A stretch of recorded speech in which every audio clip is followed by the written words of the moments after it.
my name is Madyson Miguel, and I will be answering your questions for OC Artist of the Year. So let's start with question 1. How does the art you are sharing in this round represent you as an artist right now? Well, like every other kid that's done like musical theater or choir, I love singing. It's been my passion ever since I could remember. And actually, when my parents are at work and my grandma leaves to go on a shopping trip or have lunch with my grandpa, that's when I immediately get out the remote and turn on YouTube and I start singing a bunch of karaoke's that I have. And I'll just let them keep rolling over and over again. And so these songs that I've been singing and the 2 that I used to audition for this have a really deep meaning to me, not only because I love the songs and the meaning behind them with the lyrics, but because it reminds me of belting at home and making mistakes and doing it over and over again, going through like 6 bottles of water. And so for me, when I'm performing a song, it's really important to me to have that kind of connection to it, not only, the meaning, but what it means to me personally. So let's start with question 2. We are looking at you to represent Orange County as an Artist of the Year. In what ways have you evolved as an artist during this year? That's a good question.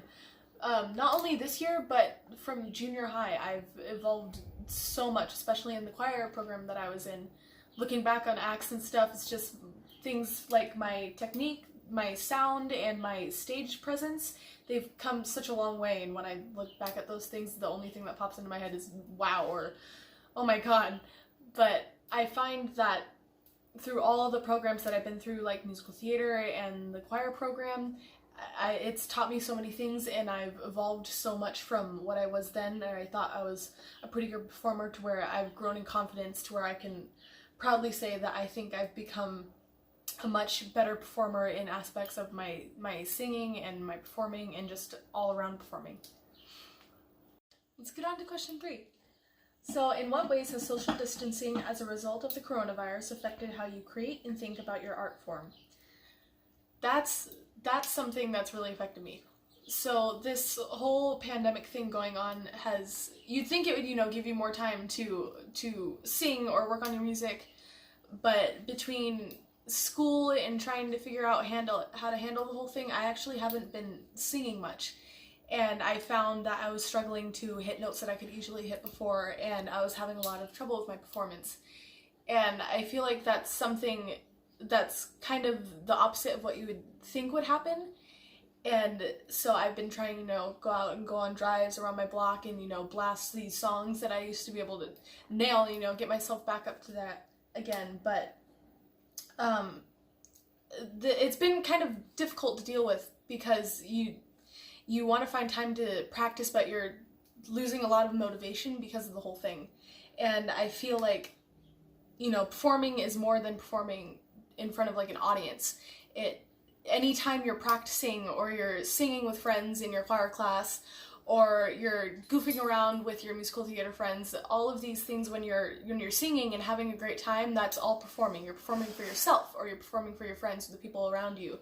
You want to impress that one boy you like, or you want to make friends with this one really good singer. It's all performing, and I feel like that goes on with, just everyday life. You're performing constantly.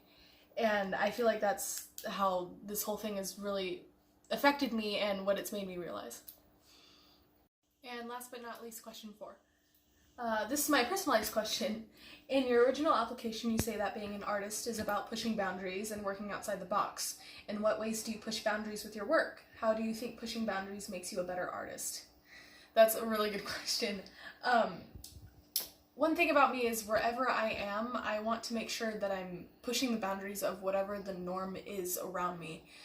So I remember when I was in musicals, and especially when I look back at the videos, it would pan across all the ensemble, and they'd, standing with their little poppy heads or their cute little costumes, and they'd be listening to the leads talk.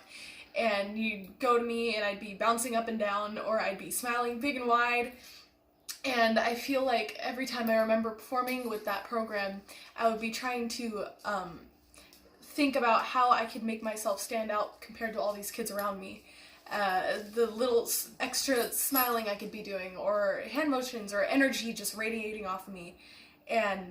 Or like in my choir program, I had this competition that I was in, Brea Idol, and the last one that I did, I was competing up against a couple people doing other solos, and they were really, really good. They were really good competition. I was a little worried.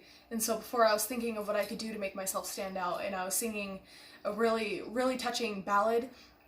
And I thought to myself that if I am listening to these lyrics, I could sit myself down and I could be clutching the person's I'm talking about jacket, and I could really just start off sitting there holding his jacket, and it would mean something, and it's something that could touch the audience. And I was hoping that that would make me memorable. And I feel like that's my goal constantly, is to just make myself memorable and be able to touch the audience in ways that they're going to remember for a very long time.